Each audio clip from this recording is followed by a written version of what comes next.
Hi, I'm Greg from Second Thoughts East Yorkshire.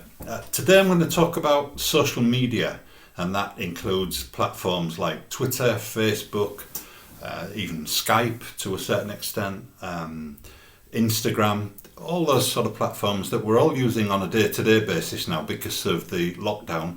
Although the situation's changed slightly, we still rely on it. And to be perfectly honest, even in normal operating times, when there is no pandemic, we're all tending to use social media an awful lot more. So I'm going to start by looking at the pluses and minuses of social media. And it's not in any particular order. And what I'll do is talk about the plus, but there is unfortunately a minus with all of the pluses, so they correspond to each other. They become more apparent as I go on.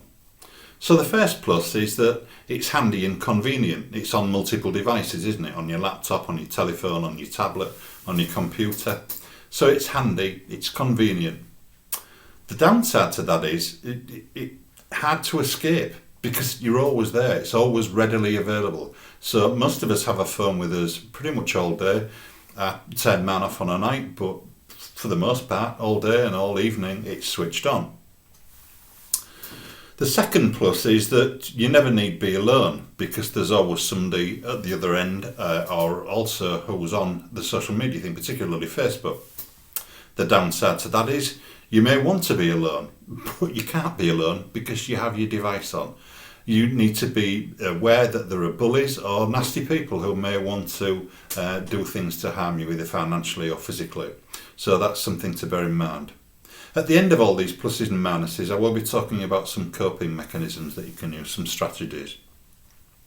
The third plus is that it keeps you in touch with your family.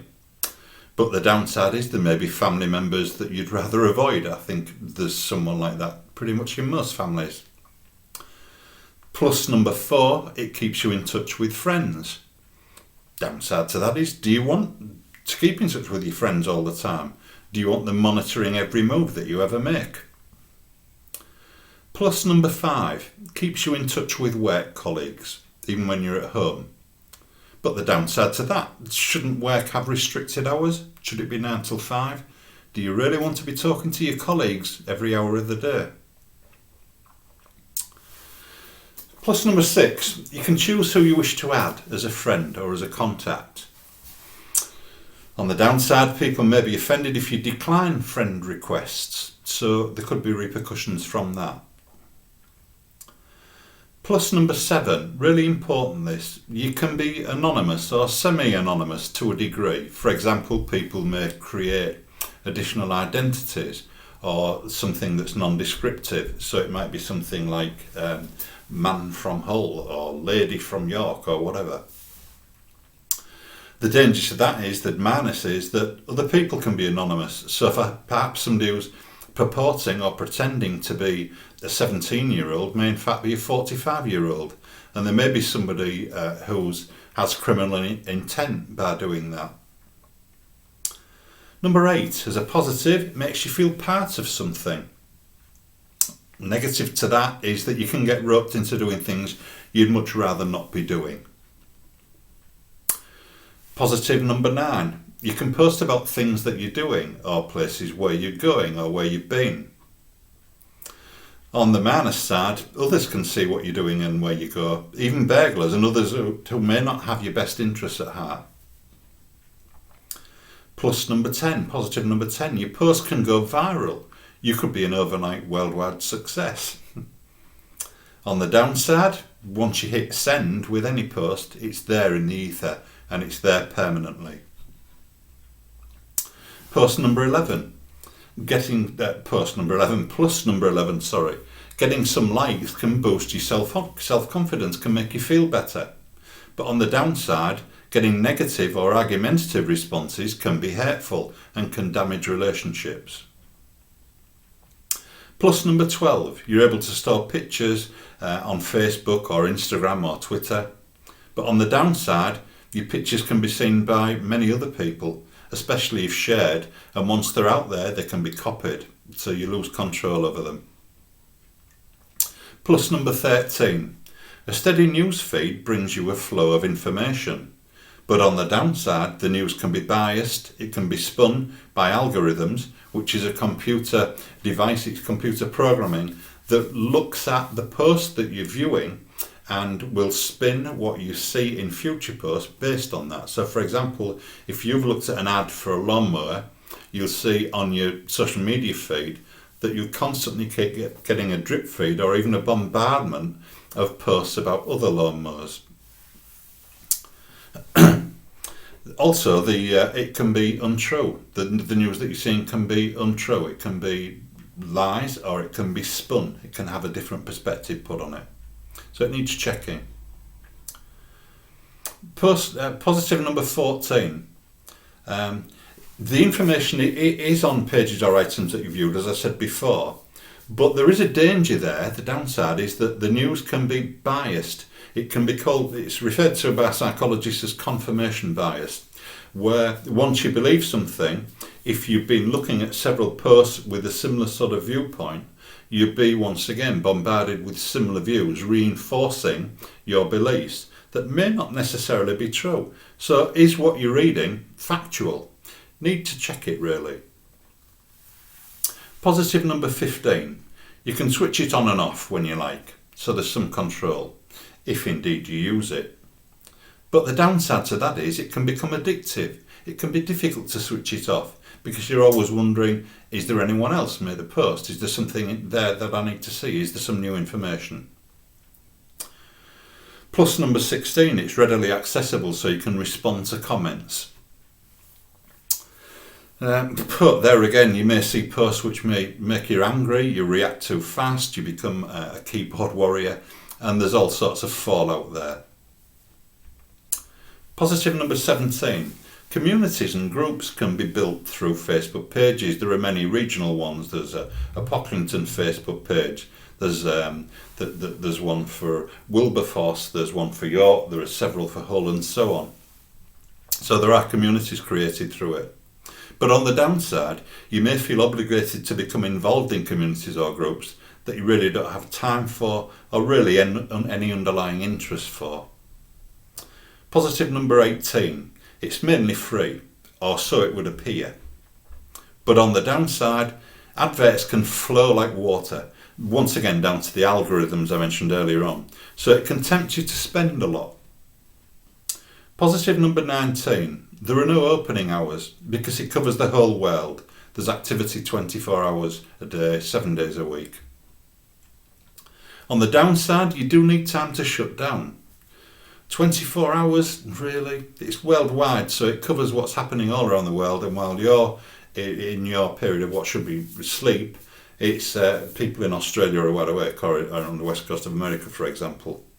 Also, the international information feeds can be spurious. They do need checking out because they can be controlled by governments or by groups of people. Plus number 20, the final plus that I'm going to talk about in this part, is that it's convenient to ask others for advice or support. But there is a real danger there. You need to be aware of armchair experts, unqualified people, fools, or even toxic people who would wish you harm or give you misinformation. So how do we cope? Well, there are things you can do to keep some control but still keep using social media. So firstly, set yourself a routine. Put aside some time when you want to use social media, but stick to it. And when you turn the thing off, turn your machine off, your phone or your laptop or tablet, leave it off, particularly when you go to bed. Secondly, log out of social media when you aren't using it. Remove the ability to just keep checking out of habit. Thirdly, you can add anyone, family or friends, but you can stop following their posts and choose who you would like to see your posts, even when they're added. And there are instructions on how to do this on Facebook. It can be found by clicking on the question mark. Similarly on Twitter, you can see how to do this by clicking on blocking and muting on the Help Centre page. Fourthly, don't post when you're away from home. Don't help criminals to know when your home is unoccupied for obvious reasons. Number 5, have an idea of what you can say to people who may want to rope you into any activities or groups that you'd rather not do. You could invent a hobby or maybe some learning or a course you're doing perhaps. Better to be a bit diplomatic than to end up doing something you feel uncomfortable with or overcommitting yourself than having to make excuses. Number 6, never respond to anything you see too quickly. Count to 100, go for a walk, or even better, sleep on it before you react to anything. Respond in haste, repent at leisure is an appropriate guide. Once you hit send, it's there in the ether forever. Situations can escalate. Sadly, it's often over poor communication or having things taken the wrong way too. Number 7, if you are sensitive in nature, don't post things if you feel that any negative responses would be hurtful to you. There are many keyboard warriors out there, sadly, especially on Facebook, who will bully and intimidate you from a distance, but who would never say boo to a goose in person. Don't allow yourself to become a victim. Number 8, be careful of the pictures that you post. Is that picture of you drunk at a party really doing you any favours? Would your mum like it? Would she find it amusing? How do you think a prospective employer in the future would view it? Just think about the things that you post. Number 9, try to keep an open view on things, an open mind. There are always opposing views on any issue. Consider the opinions of others too. Number 10, don't ever sit with your credit or debit card too handy when you're browsing. Algorithms once again will note what you view online and feed ads trying to sell things to you. You could end up spending a lot of money.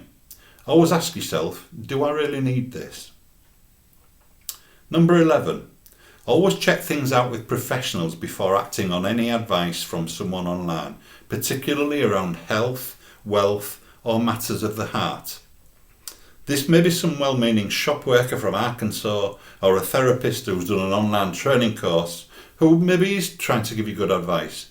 But is it really appropriate? Is it relevant? And is it qualified? Check it out first.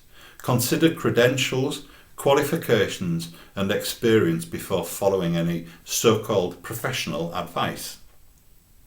And lastly, always, but always check information out before believing it, and especially before responding to it.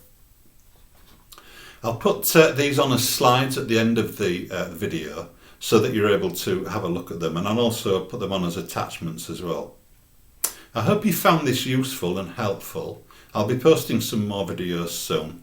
The next one I'll be doing is on grounding using mindfulness skills, and that'll be coming over the next few days. So in the meantime, stay safe, just take care, and good mental health to you, and I'll speak to you all again soon. Bye.